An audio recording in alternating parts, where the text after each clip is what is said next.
হ্যাঁ হ্যাঁ হ্যাঁ হ্যাঁ হ্যাঁ।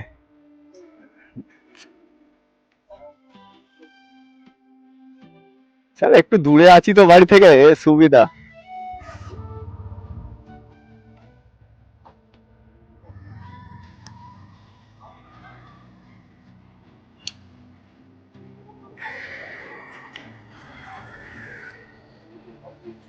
হ্যাঁ, ছবি হচ্ছে ছবি ছবি স্যার এটা চালুই থাকে মোটামুটি বেশিরভাগ।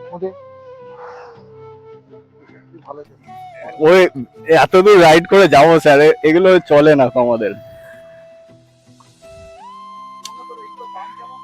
এগুলো এইগুলো হাতের পায়ের মিলিয়ে 1100 টাকা। আর এই গ্লাভসের হচ্ছে 700 টাকা জোড়া এটা। এবার আবার উপরে নিচে এর মধ্যে আছে। ঠিক আছে স্যার, আসছি তাহলে। হ্যাঁ, কাজ করি প্যান্ডেলের। হ্যাঁ, খাটতে তো হবে। ঠিক আছে স্যার, আসছি।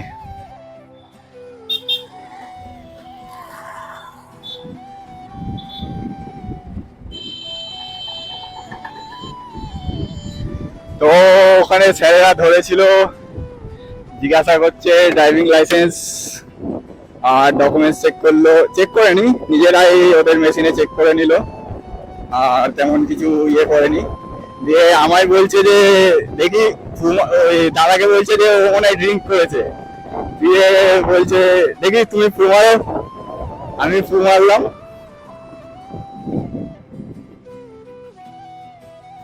এই আমাকে বলছে এখানে দাঁড়াও দাঁড়াও, আমি দাঁড়ালাম। বলছে ফু মারো, দিয়ে ফু মারলাম। বলছে না এই ছেলেটা ভালো, কিছু খায়নি গো। ওই ছেলেটা মনে হয় খেয়েছে। আমি না স্যার, আমরা এত দূর যাবো গাড়ি চাইলে, আমাদের এসব চলে না গো। দিয়ে সেটাও ঠিক। আর দিয়ে বলছে এই গাড়িগুলো কিরাম দাম? হাতের আর পায়ের মিলিয়ে 1100 টাকা জোড়া, আর এটা 700 টাকা। দিয়ে এইসব গাড়ির ব্যাপারে একটু জিজ্ঞাসা করলো, দিয়ে ঠিক আছে যাও। আমাকে বলতো না টাকা ও পেয়েছে, এটা খালি ভিডিও কালে চলে যায় পেয়েছে। সে সবাই জানে।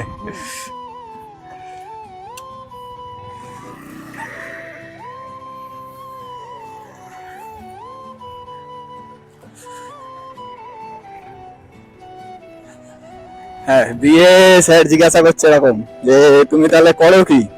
স্যার প্যান্ডেলের কাজ করি। বলছে প্রচুর পরিশ্রম তো তাহলে? হ্যাঁ প্রচুর পরিশ্রম। স্যার আর কি করে জানবে আমি যে কত পরিশ্রম করি, সত্যি আমার সারাদিন কত কষ্ট হয়। এই আর কি। যাক, ক্যামেরাটা অন ছিল বলে হয়তো বেঁচে গেছি নাকি কে জানে। স্যার তো এমন কিছু বললো না, করে একটুখানি ফুক ফুক মারিয়ে নিল, ছেড়ে দিল। ওরা দাঁড়িয়েছে, আমি বুঝতেই পেরেছি দাঁড়িয়েছে যখন দাঁড় করাবেই, বুঝতেই পেরেছি। এবার স্বাভাবিক ব্যাপার, কি জন্য দাঁড়ালো। ও ঠিক আছে, ওরা ওদের ডিউটি করছে, আমরা আমাদের ডিউটি করছি। ওদের ডিউটিতে কোনো বাধা দেওয়া চলে না, আমাদের ডিউটিতে ওরা বাধা দিতেই পারে, সেটা বড় কথা নয়। আমাদের হয়ে গেছে ঘোরা, এখন সে বাড়ি পৌঁছানো, এটাই আমাদের টার্গেট, আর কিছুই না। এটা আবার কোন রাস্তায় ঢোকালো? রাস্তাটা একটু হুটুম হুটুম আছে।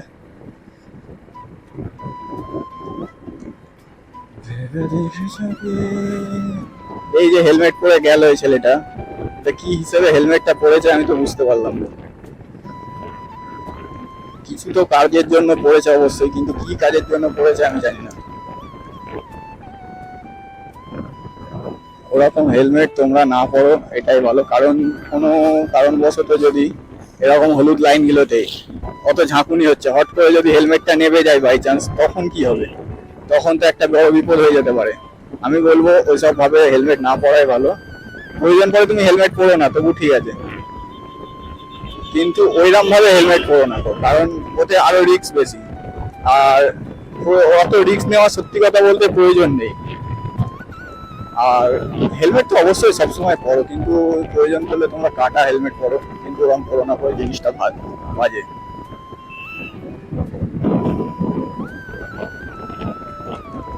ওহ, তোমার কন্টেন্ট বেরোবে আজকে। স্যার দাঁড় করিয়ে আমাদের জিজ্ঞাসা করলো,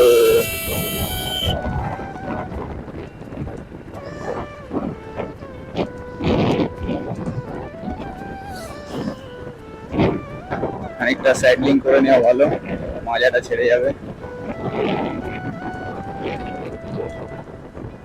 सुना है तेरे दिल पे मेरा कहीं नाम लिखा है, देखो ना मेरी आंखों में